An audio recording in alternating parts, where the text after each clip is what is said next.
आगाज है of the bombshell.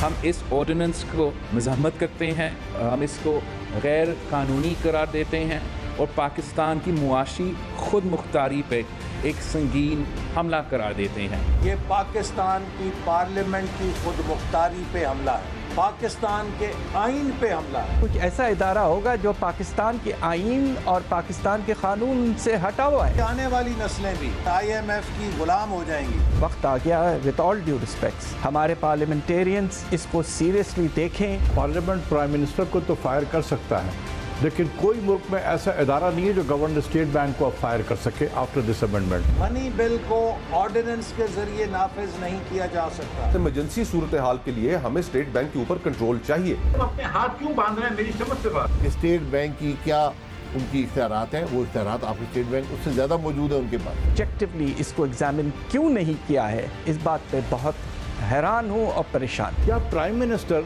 या कोई भी कैबिनेट मिनिस्टर इस स्टेट ऑफ माइंड में था? इजिप्ट से आए थे IMF से, वापस इजिप्ट जाएंगे या वाशिंगटन जाएंगे या जहां भी जाएंगे। गवर्नर साहब is still employed in IMF, he is on a vacation, he is on leave. अगर आपको इंडिपेंडेंस चाहिए तो फिर सिर्फ हुकूमत पाकिस्तान से इंडिपेंडेंस क्यों, फिर IMF से भी इंडिपेंडेंस। हुकूमत पाकिस्तान के पास ये इख्तियार ना हो कि वो पैसा प्रिंट कर सके, वो इख्तियार खत्म हो जाएगा इस बिल पास होने के बाद। ईस्ट इंडिया कंपनी से बुरा हशर होगा हमारा। अस्सलाम वालेकुम, आप देख रहे हैं ब्रेकिंग पॉइंट। मैं हूं मोहम्मद मालिक। जैसे इब्तदाई से आपको अंदाज़ा हो गया होगा कि आज का हमारा सब्जेक्ट थोड़ा सा सीरियस है, स्टेट बैंक ऑफ पाकिस्तान के ऊपर है, अकाउंटेबिलिटी के ऊपर। इस पर हमें शायद फ़ख्र भी है इस बात पे कि जब ये इशू उठा था ऑटोनॉमी का, तो सबसे पहले हमने इस मसले को उठाया, प्रोग्राम्स किए। लेकिन ये मैं वाज़ेह कर दूँ, हम ऑटोनॉमी के ख़िलाफ़ नहीं है, ख़ुद मुख्तारी के ख़िलाफ़ नहीं है, लेकिन किस तरह किया उस पर बात होगी। लेकिन साथ पहले एक पोलिटिकल थोड़ी सी बात कर लें। पॉलिटिक्स आज थोड़ा सा ठंडा हो गया। पहली बारी शायद इमरान खान और मरीम नवाज़ और मौलाना फजल रहमान में एक दूसरे की म्यूचुअल हेट्रेड के अलावा शायद खुदा न खास्ता बीमारी भी कॉमन हो गई है। मौलाना साहब का ही बताया गया बुखार है, तमाम जो इंडिकेशंस हैं वो कोरोना की हैं। मरीम बीबी का भी बताया जा रहा है शायद इंडिकेशंस वो हैं। अल्लाह उनको सेहतमंद करे सबको, क्योंकि सेहतमंद होंगे तो सियासत गैर सेहतमंद होगी ना, रौनक लगी रहेगी। एनीवे, तो आज अगर कोई उम्मीदें कल तक थी, मुझे तो नहीं थी, लेकिन आज जो रईस एक असर है मौला बख्श चांदियो साहब ने और शहरी रहमान ने एक प्रेशर किया, मैं सिर्फ उसकी एक झलकी आपको सुना दूंगा तो आपको आइडिया हो जाएगा कि PDM का तो खुलासा ख़त्म। देख लीजिए। दबाव में पीपल्स पार्टी नहीं आएगी, ये इनका दिमाग खराब है। जिस जमात के सरबराह को मौका मिला है, हम पर तीर बरसा है तनकीद के। अभी मैं बीबी मरियम को तो कुछ नहीं कह सकता, लेकिन वो भी जिस शख्सियत की साहबजादी है और जिसकी भतीजी है, उन्होंने कभी हमारा पेट फाड़ते में देर नहीं की। PTI और नून लीग जिस नस्ल परस्ती की सियासत पे जाना चाहती है, उसको पाकिस्तान के वकार को नुकसान, पाकिस्तान के सालमियत को नुकसान है। भागना खुद को है, इल्ज़ाम औरों पे लगाना है। तो ये तो होगी सियासत एक साइड पे। अब कुछ दिन सियासत ठंडी रहेगी, इसलिए हम बाद में इस पर बात कर लेंगे। स्टेट बैंक की खुद मुख्तारी, और नाज़रीन हम क्यों इस पर बार बार कर रहे हैं, क्योंकि इसका डायरेक्ट असर आपकी ज़िंदगी पे है। सियासी ख़बरें आप रोज़ सुनते हैं, रोज़ का मसाला मिलता है, आपको एक और किस्म का अंदाज़ा होता है। ये वो चीज़ें हैं जो खामोशी से पॉलिसी चेंजेस होंगी, किस तरह रियासत आप पे पैसा खर्च पाएगी, किस तरह इकनॉमिक पॉलिसीज़ डेवलप होंगी, किस तरह फेडरल गवर्नमेंट या हुकूमतें जो सी हैं वो आपको फाइनेंशियल सपोर्ट दे सकेंगी। ये तमाम फ़ैसले स्टेट बैंक के रोल के साथ डायरेक्टली लिंक्ड हैं, इसलिए हमारे लिए बहुत इंपॉर्टेंट। और जो अभी तक ड्राफ्ट सामने आ रहा है समझ नहीं आ रही। गवर्नमेंट से जब पूछो तो जो ड्राफ्ट भी उनको दिखाओ, हमें कहा जाता है ये ड्राफ्ट तो जी और ड्राफ्ट है, असल ड्राफ्ट और है। मेरी इत्तला के मुताबिक अब तक ड्राफ्ट पे कुछ 4 से 5 रिविजन्स हो चुकी हुई हैं। आज भी इस प्रोग्राम से पहले मैंने पूरी कोशिश की तो मुझे बताया गया कि जी अभी भी फर्दर 1-2 रिविजन्स हैं, शायद कल सुबह ड्राफ्ट जो सा है वो पेस्ट हो जाए उनकी वेबसाइट पे। लेकिन लास्ट प्रोग्राम में 2-3 चीज़ें हमने उठाई थी, उसमें तो एक अच्छी खबर है कि मुझे बताया ये गया है कि उसमें 2 चेंजेस कर दी गई हैं। वो मैं आपसे अपने गेस्ट इंट्रोड्यूस कराने के बाद उस पर बात कर लेता हूँ। हमारे साथ हमें ज्वाइन किया हुआ है डॉक्टर मोहम्मद ज़ुबैर ने, farmer care taker minister for commerce थे और PhD हैं फ्रॉम जॉन हॉपकिंस यूनिवर्सिटी। इस वर्ल्ड बैंक और इन तमाम मालियाती इदारों के साथ काम कर चुके हुए हैं, कंसल्टेंसी करते हैं। उज़ैर यूनुस ने हमें ज्वाइन किया हुआ है, ये डायरेक्टर साउथ एशिया हैं एल्ब्राइट स्टोनब्रिज ग्रुप वाशिंगटन के। ये भी लॉ एंड डिप्लोमेसी में काफ़ी डिग्रीज वगैरह की हुई हैं और इकॉनमी पे बहुत लिखते हैं, और हमें ज्वाइन अभी कर रही हैं, कर लिया है एज वी स्पीक, उनको माइक वगैरह लग रहा है। शंदाना गुलजार खान हमें ज्वाइन कर रही हैं, she is a member national assembly और फाइनेंस वगैरह भी बोलती हैं, वैसे तो कॉमर्स और इन तमाम चीज़ों पे हैं। So she be trying to defend the government. I think वो हमारे साथ होंगी, और बाद में प्रोग्राम के एक हिस्से में मैं साकिब शेरानी से ही प्रॉब्ली बात करूँगा। Let me start with you Zubair, मैं आपसे शुरू करता हूँ। हमने जब लास्ट टाइम प्रोग्राम किया था तो दो बड़ी अलार्मिंग चीज़ें थी पुराने ड्राफ्ट के अंदर।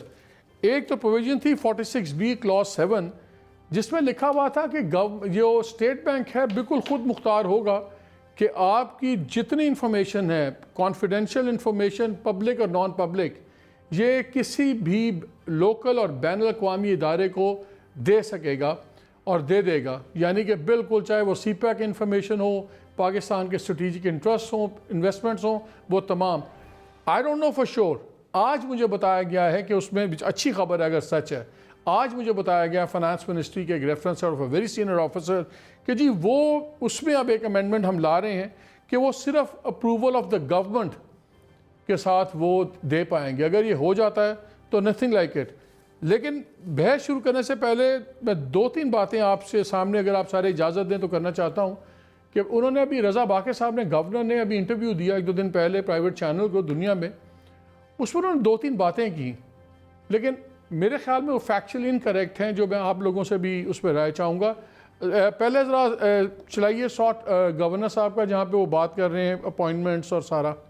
क्योंकि इसमें जो ड्राफ्ट हमारे पास है, और ये ड्राफ्ट लास्ट ड्राफ्ट यही था, उसके मुताबिक जितनी हैं अपॉइंटमेंट्स हैं, ये गवर्नर स्टेट बैंक की रिकमेंडेशन जो सी है वो बाइंडिंग है।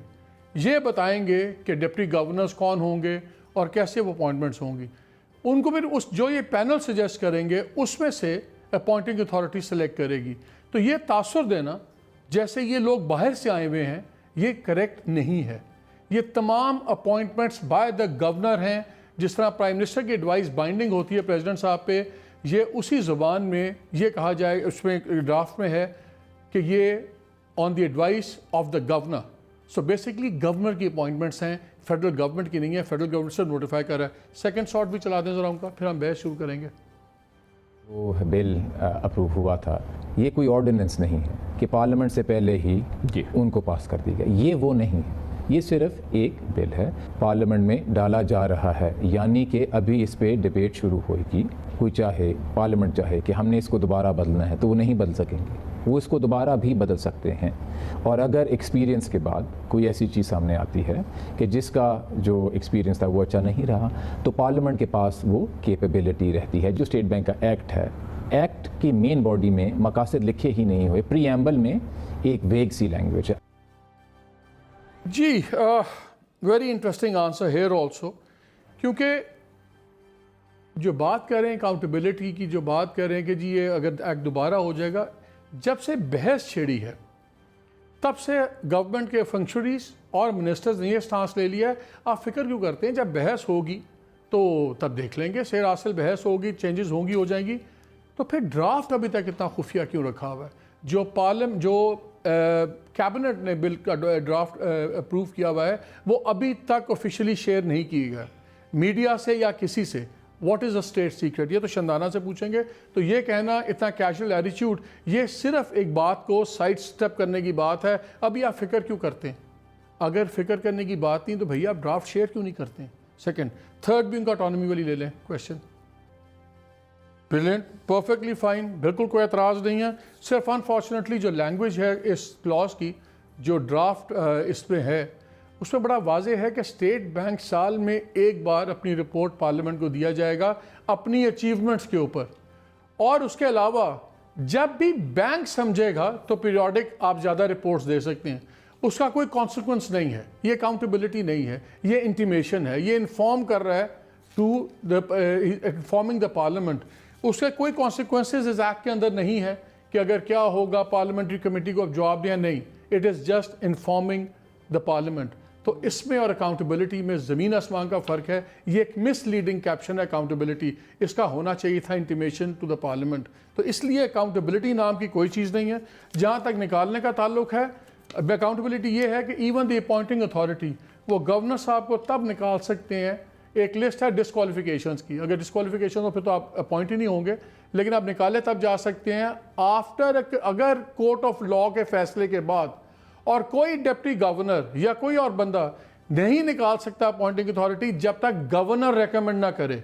तो ये एक बिल्कुल insulated, absolutely like a state within state. Shidana, let's start with you very quickly. हमें तो पहले ये बताइए, ये इतना सीक्रेट डॉक्यूमेंट क्यों है? अगर कैबिनेट ने एक ड्राफ्ट बिल अप्रूव कर दिया है, वो हमारे से, लोगों से, मीडिया से क्यों छुपा रहे हैं? बताते क्यों नहीं है? शुक्रिया मालिक साहब, हमसे भी छुपा रहे हैं, हम किसी एमएनए ने नहीं देखा, सो डोंट यू वरी। आपका गिला बिल्कुल सही है, कल पहुंच जाएगा इंशाल्लाह फाइनेंस मिनिस्टर को, जैन कुरैशी पार्लियामेंट्री सेक्रेटरी को भी। बल्कि ये बात, I mean apart from the lighter side, ये बात वज़ीर आज़म को हमने पार्लिमानी पार्टी में भी डिस्कस की थी। इस बिल के मद में नहीं, हमने फैटिफ में कहा था कि ठीक है, फैटिफ की सेंसिटिविटी थी, लेकिन जितने बिल्स अप्रूव होते हैं काबीना से फॉर प्रेजेंटिंग टू पार्लियामेंट, वो तमाम एमएनएस को पहले दिखा दिए, चाहे वो अपोजिशन के चाहे हमारे हो। तो यहाँ तक तो की बात सही है, लेकिन इसमें कोई कंस्पिरेसी नहीं है। लेट मी श्योर यू, ये हमारा गिला शिकवा हर बिल पे आता है कि MNS of both parties, usually top 20 MNS को पता होता है, चाहे वो अपोजिशन के हो चाहे हमारे हो। नवीद कमर साहब ने भी पढ़ा होगा, ये खुर्रम दस्तगीर ने भी पढ़ा होगा। ये एक है डेमोक्रेटिक नॉर्म, बट जो वो नीचे होता है ना, the sort of Adam Smith, वो नहीं, पर्कुलेशन नहीं होती। इतना सेंसिटिव इशू है। Exactly, so just to tell you कि this is not a conspiracy, और ना ही हम किसी एमएनए के नाम के खिलाफ। You stand in the line of victims, there you go. आप भी मुतासिरीन हैं। डॉक्टर जुबैर जी, कोई दो आर्ग्यूमेंट्स नहीं है कि accountability, sorry, independent state bank की होनी चाहिए, लेकिन मैं डॉक्टर इशफाक से ही बात कर रहा था, उन्होंने एक दो स्टडीज़ भी की हुई हैं। तो बैंक ऑफ मलेशिया, जो इंडिया का सेंट्रल बैंक है, सबके पास वही लिबर्टीज है, वही ऑटोनॉमी है। आपको सबसे बड़ा एतराज़ क्या है इस पे? मालिक, देखिए, बात यह है कि हर मुल्क की अपनी इंस्टीट्यूशनल स्ट्रेंथ्स एंड वीकनेसेस होती हैं। हर एक का अपना एक तरीक़ाकार होता है। किसी और मुल्क का हवाला देकर स्टेट बैंक ने कहा हमने सारे मुल्क के, दुनिया के ममालिक का वो चेक किया, उससे पाकिस्तान का ज़्यादा ताल्लुक़ नहीं है। सबसे पहली बात यह है कि स्टेट बैंक एक ऐसा इदारा है जिसकी अगर परफॉर्मेंस ऐसी होती कि वो तमाम मुल्क से मुख्तलिफ और बेहतर होती, तो तब कहीं पहले ये मजाज बनता कि हम इंडिपेंडेंस के बारे में बात करते और फिर इस पर गौर करते कि किस किस्म की इंडिपेंडेंस। ये मत भूलिए कि सिंस द मिड 1990s ये independence of the state bank act की अमेंडमेंट आ चुकी है। 1-2 पर मैंने खुद कुछ ड्राफ्टिंग में वो दिया था। लेकिन बात ये है कि लॉ बनाने से या वो लिखने से कोई फर्क नहीं पड़ता ऑन दी परफॉर्मेंस। आज मैं सुप्रीम कोर्ट में, मेरी पिटीशन एडमिट हुई है। हमने fiscal responsibility and debt limitation act की जो वायलेशन ये हुकूमत और पिछली तमाम हुकूमतें जो कर रही हैं उसके ऊपर हमने एक नुक्ताचीनी की है। और वहाँ पर मैंने ये पॉइंट आउट किया था कि इसी तरह स्टेट बैंक ऑफ पाकिस्तान भी अपनी ऑटोनॉमी करवा रहा है through the conditionalities of the IMF। और वो बात सच निकली। ये पिटीशन दायर हुई थी पिछले साल फरवरी में, वो अभी एडमिट हुई है। और आपने देखा कि वही उन्होंने किया कि और ये अभी आगे पेश हो गई है। इस वक्त सबसे बड़ी जो मुझे इसमें अजीब बात लगती है वो ये कि IMF के 2 लोग, एक गवर्नर और एक डिप्टी गवर्नर अपॉइंट हुए हैं without proper and transparent methods. और इसी दौर में IMF के कहने पर हम उनको इंडिपेंडेंस दे रहे हैं जब उन्होंने परफॉर्मेंस नहीं की। Look at the performance. इनके पास मुकम्मल ऑटोनॉमी थी। इंटरेस्ट रेट पॉलिसी के जरिए ये लोग कह रहे थे हम इन्फ्लेशन को कंट्रोल करेंगे, और अब भी कह रहे हैं कि आइंदा हम सिर्फ इन्फ्लेशन को एडजस्ट वो करेंगे टारगेट। तो ये अभी तक फेल रहे हैं। अभी जो इन्फ्लेशन कम हुई है वो इनकी मॉनेटरी पॉलिसी की वजह से नहीं हुई, वो तो इकोनॉमी स्लो डाउन हो गई है, तो ये इनको इससे फायदा मिला है। वरना तो ये they have failed on that front, they failed on the exchange rate management front. Crisis हुई हैं बार बार, इसके अलावा बैंकिंग सुपरविजन में ये फेल आए हैं। आज भी पाकिस्तान के तमाम बैंक जो है वो कलूट करते हैं, करोड़ अरबों रुपए बना रहे हैं। किस तरीके से कि उन्होंने डिपॉजिट रेट और लेंडिंग रेट के दरमियान जो फर्क होता है, जिसको स्प्रेड कहा जाता है, वो रीजनल और बैन अक़वामी मेयार के मुताबिक सबसे ज्यादा है। ये जो हमारे मौजूदा स्टेट बैंक की मैनेजमेंट है, गवर्नर साहब और ये बाकी, इन्होंने हॉट मनी को एनकरेज किया। वो आया और वो आकर चले गए। वो ही that was the point of the cause of action of my petition in the Supreme Court. वो एक तरीका खत्म हुआ। अब उन 2 नई स्कीम्स डाली हैं जिसके जरिए वो हॉट मनी आ रही है। उनको बड़े बड़े नाम दे दिए हैं पाकिस्तान की बेहतरी के लिए। हो क्या रहा है उसमें? फॉरेन इन्वेस्टर्स को 3-4% का फायदा है, फॉरेन बैंक्स को 8-9-10 गुना ज्यादा परसेंटेज का फायदा है। ये देखिए, मैं बताऊं, ये इन जैसे लोगों के हवाले अपनी हमारी वो कर देना, ये दिस इज क्रिमिनल। मैं कहूंगा देखिए, अभी let me get Uzair on it also. Doctor साहब देखिए, I am sorry to say the parliament has not demonstrated its ability to scrutinize these issues professionally, technically और politically. वो तो political उसको देखकर अपने फैसले करते हैं, कौम के उसमें नहीं किए। मैं आता हूँ आपके पास। उज़ैर मुझे ये बताएं, आप प्रोपोनेंट, आप काफ़ी आप फेवर करेंगे जो अमेंडमेंट्स हैं। अगेन बात ये हो रही है कि बिल्कुल आज़ादी होनी चाहिए, लेकिन एक बात होती है रिस्पॉन्सिबिलिटी के साथ अकाउंटेबिलिटी भी हो। आपके ख्याल में क्या कौन सी आज़ादी नहीं थी जो स्टेट बैंक को अब इतनी ज़्यादा एब्सोल्यूट पावर है? मैं एक बड़ी इंटरेस्टिंग चीज़ पॉइंट आउट करना चाहता हूँ। डॉक्टर इशरत हुसैन जो अब गवर्नमेंट के की बंदे हैं, अब जो वो तमाम चीज़ों को सपोर्ट कर रहे हैं, उनका मैं एक आर्टिकल देख रहा था डॉन का काफ़ी अर्सा पहले। उसकी आखिरी लाइन बड़ी मज़ेदार है, मैं वो आपसे शेयर करना चाहता हूँ। उन्होंने कहा कि जी added layer of oversight central bank में कंफ्यूजिंग सिग्नल्स देगी मार्केट्स को। At the same time unfettered freedom to a group of technocrats without strong accountability for their actions is equally risky। कि ये भी उतना ही बड़ा खतरा है कि आप एक टेक्नोक्रेट्स के ग्रुप को बिल्कुल खुला छोड़ दें, कोई अकाउंटेबिलिटी ना हो, ना पार्लियामान की, ना अपॉइंटिंग अथॉरिटी की, ना कुछ, जो मर्जी करें। और ये भी लॉ आप मांग रहे हैं इसमें कि किसी एक्शन की कोई कॉग्निजेंस नहीं ले सकता, कोई इन्वेस्टिगेट नहीं कर सकता, ना FIA ना NAB, और सिटिंग नहीं, फॉर्मर भी। ये वो प्रिविलेजेस हैं जो प्राइम मिनिस्टर्स और प्रेसिडेंट के पास भी नहीं है। और एक एब्सोल्यूटली कार्ट ब्लांश है कि आए जो मर्जी करें, गुड फेथ के अंदर, कोई पूछने वाला नहीं है, चाहे इकोनॉमी डूब जाए, सब कुछ। क्या ये अनफेटर्ड ऑटोनॉमी हमें तो और कहीं नजर नहीं आ रही किसी सेंट्रल बैंक में? जी उज़ैर। देखे मालिक, बहुत बहुत शुक्रिया। पहले तो ड्राफ्ट मैंने नहीं देखा, आपको मैंने ट्विटर पे भी कहा था आप ड्राफ्ट लगा दें ट्विटर पे, तो सब वही ड्राफ्ट से पढ़ के एनालिसिस कर लेंगे। मैं जाऊंगा फाइनेंस मिनिस्ट्री की जो प्रेजेंटेशन, ये तो ज़ाहिर गवर्नमेंट को चाहिए कि अगर 2 ड्राफ्ट हैं, दे शुड कम आउट।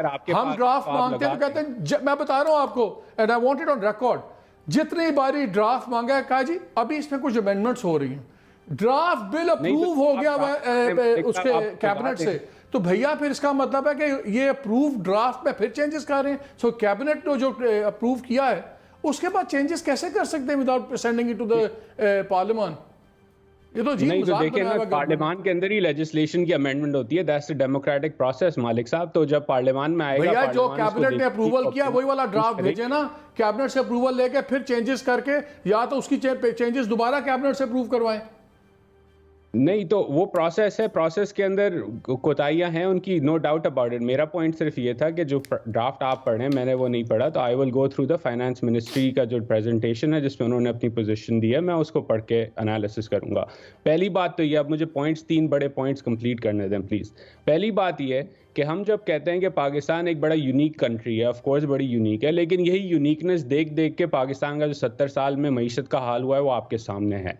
अगर खुद मुख्तार बैंक होता, फॉर एग्जांपल पाकिस्तान के अंदर, जैसे जुबैर साहब कह रहे थे 1990 के बाद से, तो अगर खुद मुख्तार होता तो डारोनॉमिक्स का जो फेल्ड एक्सपेरिमेंट है जिसने पाकिस्तानी अवाम के ऊपर एक ट्रॉमा इन्फ्लिक्ट किया, इकोनॉमिक और जहनी ट्रॉमा, वो पाकिस्तानी अवाम को उससे नहीं गुजरना पड़ता। फिर हम डेवलपमेंट की बात करते हैं कि अगर ओजी खुद मुख्तार हो जाएगा तो हुकूमत जो है वो स्टेट बैंक को इस्तेमाल नहीं कर सकेगी डेवलपमेंट और ग्रोथ ऑब्जेक्टिव्स के लिए। तो मैं कुछ स्टैट्स आपके सामने रख देता हूँ। पाकिस्तान का जो पीयर इकोनॉमीज़ का ग्रुप है, जिसके अंदर बांग्लादेश, नाइजीरिया, इंडिया, मोरक्को और वियतनाम और फिलीपींस शामिल हैं, पिछले 20 सालों में मालिक साहब 20 सालों में पाकिस्तान में महंगाई की शरह इन ममालिक के उसमें लिस्ट में second from the top Nigeria number 1 पर है, और economic growth under the lowest rate of. ये क्या है, क्या होता है? इससे ये होता है एक second, hold your thought here. मैं नहीं, सुन लीजिए, मैं इसमें में ज़्यादा टेक्निकल बहस नहीं करना चाहता, क्योंकि फिर वो मेजॉरिटी हमारे लोग घबरा जाते हैं, समझते नहीं हैं। फिर हमें उस बहस में हम चले जाएंगे कि कितनी इन्फ्लेशन मॉनेटरी टूल से ठीक होगी या कॉस्ट बाय इट या मॉनेटरी एक्सपेंशन, और कितनी जो सी सप्लाई साइड की वजह से इशू से हैं। टमाटर कम हो गया या वीट चोरी हो गई और फिर गंदम बढ़ गई, तो वो स्टेट बैंक तो नहीं इन्फ्लेशन कंट्रोल कर सकता। उसके फैक्टर्स बहुत ज़्यादा हैं ना, इतना ओवर सिंप्लीफाइड हम नहीं बात कर सकते। देखिए मैं एक्सप्लेन कर देता हूँ ना, आम अल्फाज में एक्सप्लेन कर देता हूँ कि जब ये डारोनॉमिक्स वाला एक्सपेरिमेंट फेल होता है, ये मुशर्रफ के ज़माने में फेल हुआ, फिर डारोनॉमिक्स में फेल हुआ, तो इसकी वजह से आपका पूरा एक खसारा बढ़ता है, जिसके बाद आपको IMF पे जाना पड़ता है। पाकिस्तान 20 दफ़ा IMF पे जा चुका है, तो इकोनॉमिक सॉवरेनिटी तो कोई पाकिस्तान की है नहीं, जो बची कुची है वो तो ख़त्म हो गई है इन 20 सालों के अंदर। तो जब ये महंगाई का तूफान आता है, ये एक टैक्स है, ये एक टैक्स है आम आवाम के ऊपर जो डाला जाता है, जिसमें अमीर तबका हमारे जैसे लोग नहीं। तो आप कह रहे हैं कि जो अनफेटर्ड फ्रीडम चाह रहा है स्टेट बैंक, ये जरूरी है। अब ये कह रहे हैं कि बिल्कुल कोई अकाउंटेबिलिटी ना हो और स्टेट बैंक टोटली खुद मुख्तार हो। नहीं, मैं तो नहीं कह रहा, मैं तो ये कह रहा हूँ कि स्टेट बैंक को खुद मुख्तारी दी जाए, उसको अपना काम करने दिया जाए। फिर पार्लियामान के अंदर स्टैंडिंग कमेटी ऑफ फाइनेंस है, पार्लियामान के अलग चेक्स एंड बैलेंसेस हैं, वो स्टेट बैंक को गवर्नर को बुलाए। अगेन मैंने लेजिस्लेशन नहीं पढ़ी, लेजिस्लेशन में होना चाहिए कि state bank governor should be called by the finance commission और बाय द फाइनेंस कमेटी, और उसको बुला के सवाल करे। अब with great power comes great responsibility मालिक साहब, ग्रेट पावर के साथ रिस्पॉन्सिबिलिटी क्या है पार्लियामान की, कि वो मैक्रो इकोनॉमिस्ट और इकोनॉमिस्ट हायर करे फाइनेंस कमेटी लेवल पे, जो सियासतदानों को समझाए कि पाकिस्तान की मईशत का मसला असल में है क्या, क्योंकि इस वक्त तो किसी को मालूम ही नहीं है कि मसला क्या है। कोई बात करता है कि सल्तनत उस्मानिया गिरने वाली है, कोई कहता है कि स्टेट विद इन स्टेट है। तो देखें आपकी खुद मुख्तारी, आपके पार्लियामान को देखने की बहुत जरूरत है। मैं ब्रेक से पहले शहदाना से एक चीज पूछना चाह रहा हूँ, आप लोग जब ये कमेटीज वगैरह में बुलाते हैं एक्सपर्ट्स वगैरह को, सब कुछ खुद ही बैठ के कर लेते हैं? एब्सोल्युटली जी, हम तो अब प्राइवेट सेक्टर एक्सपर्ट्स के साथ हमने नॉन फाइनेंशियल और नॉन फाइड्यूशरी MOUs भी कर लिए 6 कमेटीज़ में, सिर्फ इसलिए कि असेंबली को सिर्फ वही इन्फॉर्मेशन मिलती थी जो ब्यूरोक्रेसी हमें देती थी। तो आपकी गवर्नमेंट ने इतने ज़ोरों शोर से, मुझे याद है प्राइम मिनिस्टर ने अनाउंस किया था, एक इकोनॉमिक एडवाइजरी कमेटी बनी थी, इसमें आतिफ मियाँ का सीन हो गया था, फिर हो गया, हमने कभी ये इशू वहाँ डिस्कस होते नहीं देखा। फिर एक और आपने काउंसिल बना दी, इसमें आर्मी चीफ को भी डाल दिया, सारे डर गए, इससे डरो, इसमें तो आर्मी चीफ ही बैठा हुआ है, वहाँ पे ये इश्यूज़ कभी नहीं गए। तो इश्यूज़ डिस्कस कौन करता है? आप लोग ड्राफ्ट नहीं देखते, हमें ड्राफ्ट नहीं मिलता, इन एडवाइजरी कमेटी से इनपुट नहीं ली जाती, तो क्या ये फिर खाली बाकर साहब या कोई IMF की टीम बैठ के ये ड्राफ्ट बना के भेज देती है? Why is it such a big state secret? जैसे मैंने जी शुरू में बताया कि पहली बात ये सीक्रेट नहीं है। अगर PTI के MNAs ने भी नहीं देखा तो सीक्रेट है ना, फिर एब्सोल्यूट सीक्रेट है ना? नहीं, देखिए ऐसा नहीं है। 1994, 1997, 2012, 2015 चारों दफ़ा, और इससे पहले भी बहुत दफ़ा स्टेट बैंक के एक्ट में चेंजेस हो चुके हैं, ठीक है? मेरे पास एक स्टडी पढ़ी, मैं आपसे शेयर करना चाहती हूँ, 2019 की है। उसमें उन्होंने 118 ममालिक, यानी डेवलपिंग ममालिक पाकिस्तान के लेवल के, OECD ममालिक की बात नहीं कर रही जहाँ डेमोक्रेसी ज़्यादा है जनरली, उन्होंने 118 ममालिक की, मैं आपकी स्टडी शेयर कर लेती हूँ, SSRN पे है। उन्होंने तमाम सेंट्रल बैंक्स की ऑटोनॉमी देखी, लेवल ऑफ ऑटोनॉमी देखी जिसकी हम बात कर रहे हैं, उसके हायरिंग प्रैक्टिसेस देखी, सब जो बातें अभी आपने डिस्कस की, एंड ओवरऑल 90% ये रिजल्ट निकला, with countries as far of place as Egypt and Lithuania. ऐसे ऐसे ममालिक उन्होंने देखे, एंड दे रियलाइज्ड कि अगर आपकी जो महंगाई का ये तूफान है, अगर आपने 73 साल तक नहीं कंट्रोल कर पाए, दैट मीन्स अंदर आपके रॉट जम गया है। लेकिन उन्होंने वो स्टडी पढ़ी थी जो 2018 में स्टेट बैंक की अपनी एक रिपोर्ट थी, मैं पढ़ रहा था, जिसमें लिखा था कि अगर आप 1% शरह सूद बढ़ाते हैं जी, तो तकरीबन 1.22 के 1.28 फीसद महंगाई में इजाफा हो जाता है। ये स्टेट बैंक की अपनी रिपोर्ट है, जिसको प्राइवेट जो दूसरे इंडिपेंडेंट इकोनॉमिस्ट हैं वो कहते हैं जी 1.35% होता है, लेकिन फिर हमने देखा यही गवर्नर साहब थे जो सीधा 13.25% पे ले गए थे, 13% पे, और जो तबाही फिरी थी वो हमारे सामने है। आज तक उसका हमें एक्सप्लेनेशन नहीं दिया गया कि उसका जो इम्पैक्ट था, इकोनॉमिक इम्पैक्ट, उसका हमें तो कुछ नहीं पता। देखिए ना, ये तो बेसिक इकोनॉमिक थ्योरी के जब आप श्रिंक करते हैं एक सोसाइटी में पैसे की रवा दवाई को, तो आप इन्फ्लेशन कंट्रोल करते हैं। दैट इज वन थिंग, ठीक है। अगर कोई उस जमाने में शंदाना जब प्राइवेट सेक्टर की बोरोइंग 70% से ज़्यादा नीचे गई हो, मुझे समझ आती कि प्राइवेट सेक्टर की बोरिंग बड़ी होती तो इकोनॉमिक बड़ा जनाब इकोनॉमिक तूफान आया होता, जनाब क्रेडिट फैल रहा होता। बोरो और गवर्नमेंट सबसे बड़ी, तो प्राइवेट सेक्टर तबाह हुआ है। नहीं मालिक साहब, ज़रा क्लैरिफिकेशन की ज़रूरत है। देखिए, we all agree on the same thing कि पाकिस्तान को बिल्ड करना है, राइट, बिल्ड बैक बेटर। इसमें ये चीज़ बहुत ज़रूरी याद रखना कि Pakistan is like Afghanistan in terms of profits and rent seeking. अगर आप डेवलप कंट्री में बिजनेस लगाते हैं ना, आप 5 रुपये कमाएंगे 100 पे। अगर डेवलपिंग में जो पाकिस्तान है, आप 100 रुपये लगाएंगे, आप 17 कमाएंगे। अफगानिस्तान में आप 35 से 60 कमाते हैं। पाकिस्तान में माजरत के साथ छोटा बिजनेस हो या बड़ा बिजनेस हो, हमें जो रेंट सीकिंग अपॉर्चुनिटीज़ हैं और जो हम फ्रंटियर प्रॉफिट्स बनाने के आदी हो गए, इसलिए आपका बिजनेस श्रिंक हो गया। उसका बिजनेस से ताल्लुक नहीं, वो 2 नंबर काम और हैं। नहीं, सर, यहाँ पे 1 नंबर आदमी भी 2 नंबर काम करता है, मुसीबत ही है। तो इसलिए आपको कहना चाह रही हूँ कि पाकिस्तान इतने भी हम यूनिक नहीं है दुनिया में जहाँ पे स्टेट बैंक की इकोनॉमी की बात है। चलो ब्रेक लेते हैं, ब्रेक के बाद आके डॉक्टर जुबैर से इस पे 2 चीज़ों के सवाल मैं छोड़े जा रहा हूँ। एक तो डॉक्टर साहब आपने कहा था कि ये ट्रांसपेरेंट प्रोसेस से नहीं आए थे दोनों, उस पर भी कमेंट चाहूँगा। और दूसरा कि दोनों तरफ के आर्गूमेंट्स हैं, इंडिपेंडेंस भी चाहिए, किस हद पे कहाँ लाइन कहाँ पे ड्रॉ हो, तो ये एक बैलेंस्ड इंडिपेंडेंस है। इस पर बात करते हैं।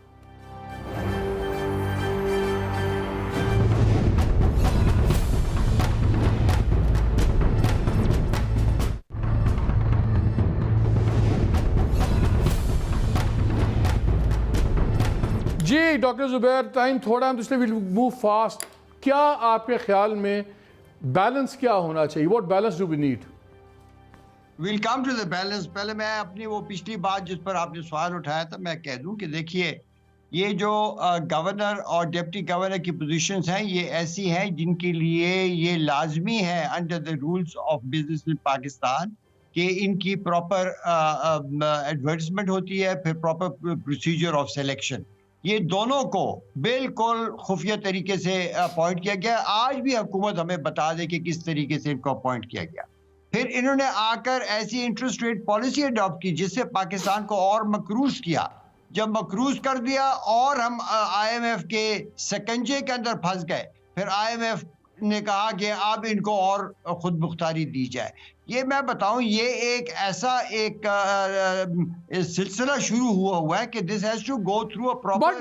बट उज़ैर सेज कि वो तो आपकी डार्नोमिक्स ने आपको मरवाया ना, व्हाई ब्लेम IMF? डार्नोमिक्स ने मरवाया। डार्नोमिक्स के खिलाफ ये नहीं बोले, सबसे पहले हम बोले थे। दैट इज, देखिए, when that institution has failed, आज वो कभी किस करे, ये वही इंस्टीट्यूशन। मुझे आप ये बताएं जुबैर, मुझे आप ये बताएं क्विकली कि क्या पावर्स एक्चुअली होनी चाहिए कि बैंक भी इंडिपेंडेंट हो, फाइनेंस मिनिस्टर भी ना सुबह फोन करके कि तुम इसको ये इंटरेस्ट रेट कर दो, ये फलाना कर दो, दोनों का बैलेंस क्या है? जनाब देखिए, इस वक्त जो मौजूदा जो निज़ाम है ये बिल्कुल दिस इज वर्केबल। अगर यहाँ पर सिर्फ आप फिस्कल सस्टेनेबिलिटी लॉ जो पास हो चुका है उसको इम्पोज करेंगे, तो जब आपने अपने खसारे को कम करना होगा उसके लिए आपको इंटरेस्ट रेट्स कम करनी होंगी। स्टेट बैंक उसके खिलाफ वर्जी कर रहा है। आप ये बताइए कि अगर आप इनको और इंडिपेंडेंस देंगे उन्हीं इंटरेस्ट पेमेंट्स की वजह से, इस वक्त आपका 70% of tax revenues being used to pay interest payments, और वो किन को जा रहे हैं? बैंक्स को जा रहे हैं जो पैसे बना रहे हैं, और वो उसका फायदा डिपॉजिटर्स को नहीं दे रहे। आप देखिए, एक कल्यूशन चल रही है, वो फॉरेन जो फंडिंग आ रही है बाहर से, जो यहाँ पर डिपॉजिट करते हैं उनको फायदा जा रहा है। Uzair, your quick comment on this. एक मिनट जी पाकिस्तान की मईशत को बंद कर रहे हैं। ये यहाँ पर गरीबों की दे बीइंग अनएम्प्लॉयड। ये what are we talking about the interest of the poor people. Uzair very quickly 2 बातें तो है ना। ये एक ऐसा मुल्क है जहाँ 40% से ज्यादा लोग सतह गुर्बत से नीचे हैं। ये तो पुअरेस्ट ऑफ द पुअर है, इसके ऊपर फिर 2-2.5 करोड़ हैं, उनका भी हाल बड़ा बुरा है। तो ये तो ऐसा मुल्क है जहाँ पे अभी इतने serious unemployment, below poverty line, करोड़ों में लोग हैं, सब कुछ हैं। क्या यहाँ पे हम वो मॉडल ले सकते हैं जो बरतानिया का या अमेरिका के सेंट्रल बैंक का हो? हमारी set of problems of course ये यूनिक है, मैं डिसएग्री करता हूँ कि आप कहते हैं यूनिक नहीं है, यूनिक है, हमारी नीड्स हैं, हमारी टाइम फ्रेम्स हमारे डिफरेंट हैं। उज़ैर देखें यूनिक का लफ्ज़ पॉजिटिव कॉनोटेशन में इस्तेमाल किया जाता है, तो पाकिस्तान एक बास्केट केस है, यूनिक इस हिसाब से पाकिस्तान है। और अगर आपने डेवलपमेंट और अनएम्प्लॉयमेंट इतनी कम करनी थी, जो करंट मॉडल चला आ रहा है जिसमें स्टेट बैंक को यूज़ किया गया है हुकूमत सक्सेसिव हुकूमत की तरफ से, तो उसके अंदर तो आप देख लें गुर्बत भी बढ़ गई, फूड इनसिक्योरिटी भी बढ़ गई, कर्जे भी बढ़ गए, मईशत का बुरा हाल भी हो गया। और जिन लोगों को इस बात में कोई वो है कि कंफ्यूजन है कि इंडिपेंडेंट स्टेट बैंक ना होने से क्या होता है, तो वो तुर्की का एग्जांपल भी देख लें कि एर्दोगान ने जब स्टेट बैंक की वहाँ की स्टेट बैंक की ऑटोनॉमी ख़त्म की तो उसकी करेंसी और मईशत का क्या हाल हुआ। और फिर आप भारत का भी कंपैरिजन कर लें कि नरेंद्र मोदी ने जब आरबीआई के ऊपर ऑटोनॉमी ख़त्म करने लगी और राघुराम राजन जो सेंट्रल बैंक चीफ थे उनको निकाल दिया गया, उसके बाद से भारत की मईशत का क्या हाल हुआ। तो देखें पाकिस्तान के मईशत के मसाइल काफ़ी गंभीर हैं। स्टेट बैंक की ऑटोनॉमी एक पिलर है उस स्टेबिलिटी और डेवलपमेंट को लाने के लिए, उसके अंदर बाकी और भी चीज़ें हैं जो, लेकिन उसमें इकोनॉमिक डेवलपमेंट। जी जुबैर। मालिक allow me to respond please। देखिए, the State Bank of Pakistan has had complete autonomy on controlling inflation जब से ये आया है अपना प्रेजेंट गवर्नर। ये बताएं इन्फ्लेशन के साथ क्या किया, इंटरेस्ट रेट के साथ क्या किया, सारे मुल्क की मईशत को बंद कर दिया। आपके प्रोग्राम पर मैंने 100 दफा ये बात लड़ी है और तमाम चेंबर्स के लोग आए हैं, उन्होंने कहा ये हमारी मईशत को बंद करिए, तबाह कर दिया।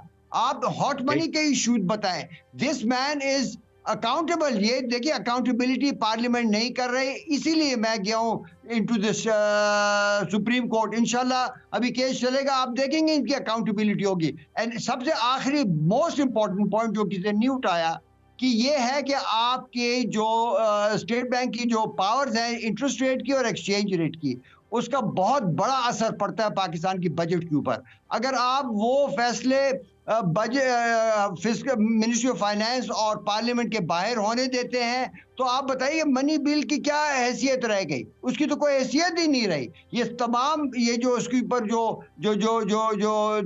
डिमांड ऑन पब्लिक फंड्स होगा वो गवर्नर साहब वो करेंगे, बिल्कुल नहीं हो सकता। मुझे इस पर ब्रेक लेना है, फिर हमारे साथ पार्लियामेंटेरियन बैठी हुई हैं, उनसे पूछ लेंगे ना कि शहदाना ने क्या करना है बजट सेशन में, खाली बातें करनी है कि कोई मनी बिल की कोई हैसियत होगी। बट आफ्टर द ब्रेक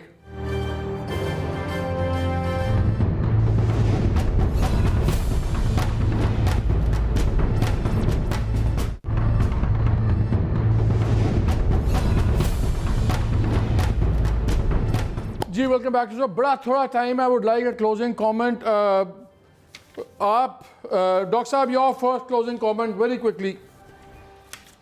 जनाब देखिए, I think that this bill अगर ये पास कर भी लेते हैं पार्लियामेंट, दिस विल ये सुप्रीम कोर्ट के टेस्ट से नहीं पास होगा, ये कॉन्स्टिट्यूशन के बरखिलाफ है। और मैंने बता दिया कि बाकी चीज़ों पर आप छोड़िए, उसकी डिटेल जो हमने तो पहले ड्राफ्ट देखा नहीं, ये तरीक़ाकार जो है ये अनडेमोक्रेटिक। आपके ख्याल में कोई चेंज फर्दर ज़रूरी नहीं है, आप ये कह रहे हैं? मैं कह रहा हूँ फर्दर चेंज की कोई जरूरत नहीं, ये अपनी कारकर्दगी बेहतर करें, बल्कि जो पिछले अच्छा एक वेरी क्विकली बार बात हो रही थी कि जो सा monetary and fiscal coordination board है उससे बड़ी गवर्नर ने भी अपने इंटरव्यू में कहा कि जी डुप्लीकेशन हो रही थी। हम तो कैबिनेट कमेटी के पास भी जाते हैं, economic committee of cabinet ECC में जाते हैं, वहीं हमारी बहस हो जाती है। बोर्ड तो डिटेल्ड वर्किंग करते हैं, ECC में तो इतनी बहस की गुंजाइश ही नहीं होती, ना टाइम होता है। नहीं मालिक I was invited to that committee, ये जो कोऑर्डिनेशन कमेटी मीटिंग है, और this is a very technical meeting. वहीं पर ही सिर्फ बहस हो सकती है, वहां पर मिनिस्ट्री ऑफ फाइनेंस और उनके बंदे बैठे होते हैं, वहां पर आप डिस्कशन कर सकते हो कि इंटरेस्ट रेट सही है कि नहीं है, ये एक्सचेंज रेट पॉलिसी सही है। लेकिन जो ECC है वहां पर तो इस किस्म की प्रोफेशनल अंडरस्टैंडिंग और वो डिबेट हो नहीं सकती। That committee is central to making sure कि जो हमारी ऑब्जेक्टिव्स है इकोनॉमिक वो इन्फ्लेशन और ग्रोथ दोनों बरकरार रहे। उज़ैर योर टेक, क्या एक मोनार्क, फाइनेंशियल मोनार्क क्रिएट करने की जरूरत है? नहीं मालिक, देखें इस तरह की स्टेटमेंट से जो है डिबेट ख़राब हो जाता है। मोनार्क नहीं बनाया जा रहा, ना ही ईस्ट इंडिया कंपनी बनाई जा रही है। मेरे नज़दीक अमेंडमेंट्स जब आएंगी उसके ऊपर बहस क्लॉज बाय क्लॉज होनी चाहिए, उस पर अमेंडमेंट्स अगर ज़रूरत है लैंग्वेज में तो होनी चाहिए बिल्कुल, और डेमोक्रेटिक डिबेट भी होना चाहिए। लेकिन प्रिंसिपल बात यह है कि as it stands State Bank of Pakistan को फाइनेंस मिनिस्ट्री और गवर्नमेंट के चुंगल से आज़ाद करने की बहुत ज़्यादा ज़रूरत है। अगर ये नहीं, एक सवाल मैं पूछूं, एक सवाल आपसे पूछूं उज़ैर, नहीं एक सवाल मुझे बताइए, अगर एक गवर्नर इतना पावरफुल है तो क्या फिर गवर्नर की जो अपॉइंटमेंट है उसका एक और प्रोसेस नहीं होना चाहिए कि बजाय से कि one fine day prime minister उठे या प्रेसिडेंट उठे और वो जनाब उठाए कि उज़ैर यूनुस को या डॉक्टर जुबैर को गवर्नर बना दे, ठीक है आप सारी पावर्स दे दें, make him the absolute man, तो फिर उसका प्रोसेस इतना डिस्क्रिशनरी क्यों है कि जिसको चाहे बना दे प्रेसिडेंट उठा के गवर्नर बना दे? अगेन देखें, प्रोसेस मैंने जैसे कहा जब बिल आएगा उसके ऊपर डिबेट कर लेंगे कि प्रोसेस में क्या गुंजाइश है बेहतरी लाने की। अल्टीमेट पॉइंट ये है कि अगर पाकिस्तान की स्टेट बैंक को खुद मुख्तार नहीं बनाया गया, उसको फाइनेंस मिनिस्ट्री और हुकूमत के चुंगल से नहीं छुड़ाया गया, तो डारोनॉमिक्स का फेल्ड एक्सपेरिमेंट, पाकिस्तान की मईशत का बुरा हाल इसी तरह चलता रहेगा और हम 4 साल बाद फिर ये बात करेंगे कि IMF programme point taken. Shandana, क्या आप लोग इस पे ही बहस करेंगे कि आप लोग चुप करके मोर लगा देंगे बिकॉज ऊपर से हुक्म आया कि भाई अगर ये सारी पावर्स देनी है तो ये सारी हम हर लॉ इनकम्बेंट के लिए क्यों डिज़ाइन करते हैं? जो बैठा हुआ है वो इस बेनिफिशियरी है, वो ही उस प्रोजेक्ट को पुश कर रहा है, अब इस वक्त गवर्नर बाकर हैं, वो इस तमाम चेंजेस के सबसे बड़े बेनिफिशियरी भी हैं। तो फिर ये प्रोसेस का होना चाहिए कि एक बंदा जिसने बनना है फिर डॉक्टर बाकर की रीवैल्यूएशन उसके लिए अप्लाई करें नए स्टैंडर्ड के मुताबिक, कि ये हर चीज़ इसी तरह चलती रहेगी, जो बैठा है वो उसी को पावर्स दे जाओ। मालिक साहब, क्योंकि टाइम कम है, मैं 3-4 मोटी बातें करना चाह रही हूँ। पहली बात, ये जो डिस्कशन है चाहे टीवी में है चाहे इंटरनेट पे है, ये गलत सिमत में चल रही है। सिमत ये नहीं है, सिमत ये है कि क्या पाकिस्तान इस स्टेट बैंक के साथ कामयाबी की तरफ कभी गया है 73 साल में? I don't think so. हाँ, मालदारों को मालदार कर दिया है, मिडिल क्लास को श्रिंक कर दिया है और गरीब को मजीद गरीब कर दिया है। तो अगर आपको ऐसा स्टेट बैंक और ऐसे सब ऑटोनॉमी चाहिए फिर तो ठीक है, लेकिन अगर प्रोग्रेस की तरफ जाना है, आगे जाना है, तो जिस तरह उज़ैर साहब ने मुझसे बेहतर एक्सप्लेन किया, पार्लियामेंट में ये बिल आएगा, हम एक एक क्लॉज पे बात करेंगे, बल्कि जो क्वेश्चन आज आपने उठाए हैं ये मेरे सवालात होंगे अब असेंबली में। लेकिन सिर्फ ये ज़रूरी बात ये मैं बताना चाह रही हूँ, ये जो उज़ैर साहब बार बार डायरेक्ट इकोनॉमिक्स कह रहे हैं, मसला यही है कि जब एक सियासी हुकूमत के हाथ में अब स्टेट बैंक तोहफा दे दें फिर मईशत में तबाही फिर जाती है, तो क्या हमने वो दोबारा करना है? Thank you very much all of you. नाज़रीन, बात सिंपल है, एक डेलिकेट बैलेंस है, होना ज़रूरी है। बिल्कुल आप इंडिपेंडेंट करें, टिका के इंडिपेंडेंट करें, लेकिन फिर सारी ओवरसाइट सो अकाउंटेबिलिटी हो। जो ड्राफ्ट इस वक्त है इसमें अकाउंटेबिलिटी नहीं है, पार्लियामान की अकाउंटेबिलिटी नहीं है, इसमें एब्सोल्यूट एक फाइनेंशियल जार बनेगा नया गवर्नर। और ये सबसे बड़ी बात कि गवर्नर की एलिजिबिलिटी क्या है, उस पर ये एक्ट साइलेंट है। जो डिसक्वालिफिकेशंस हैं वो तो इन्होंने लिस्ट की हुई है इस ड्राफ्ट में, ये नहीं बताया कैसे होगा और वो प्रोसेस क्या होगा। क्या वो प्रोसेस भी नॉमिनेशन के लिए पार्लियामान के सामने जाना चाहिए, कमेटी के सामने, कि एक दिन उठेंगे गवर्नर साहब अपने कोई प्राइम मिनिस्टर या सदर और अपनी मर्जी से किसी को लगा दें और पूरे मुल्क की इकॉनमी फिर मरहून मिन्नत हो जाए? अकाउंटेबिलिटी बड़ी ज़रूरी है, दैट इज़ द की। और गवर्नर साहब ने जो इंटरव्यू में जिस तरह बातें की हैं गोल मोल, आई वाज एक्सपेक्टिंग कि वो ज़रा बातें स्ट्रेट और बिल्कुल ऑनेस्टली करें, लेकिन अनफॉर्चुनेटली थोड़ा सा उसमें स्लांट है। But he is always welcome to join us in a show and we can talk to him. हमने तो उनको रिक्वेस्ट भी भेजी हुई है, देखें कि वो नज़र करम करते हैं कि नहीं करते। लेकिन एक ख़बर क्विकली आपसे शेयर करूँगा, कल मैंने कहा था अगेन वक्त ख़त्म हो गया, अगले 24 से 48 घंटे में मैसिव चेंजेस एक्सपेक्टेड हैं कैबिनेट में भी और PMO ऑफिस के अंदर भी। और मैंने कुछ दिन पहले प्रोग्राम किया था, वो अवेलेबल है, उसमें नाम भी हैं काफ़ी लोगों के, लेकिन मैं क्विकली आपको बता देता हूँ कि जो लोग ख़तरे में हैं, फ़खर इमाम साहब हैं, खुसरो बख्तियार हैं, शहर राफिदी हैं, ज़रताज गुल हैं, सरवर ख़ान हैं, अली मोहम्मद हैं, नदीम बाबर की हमने बात की थी, वो तो फ़ारिग हो गए हैं, और साथ ही उनके पेट्रोलियम सेक्रेटरी भी चले गए। खैर अब सुना है कि जंग चल रही है कि ECL पे कैसे नाम ना डाला जाए। उमर यूब की चेंज ऑफ मिनिस्ट्री की बात हम सुन रहे हैं। फिरदौस ऐशे केवान साहिबा बहुत एक्टिव हुई हुई हैं, क्योंकि उनका ख्याल था कि शायद शिबली चेंज होंगे तो एक ओपनिंग निकलेगी एडवाइज़र की, लेकिन लग रहा है कि वो भी इट्स नॉट गोना हैपन।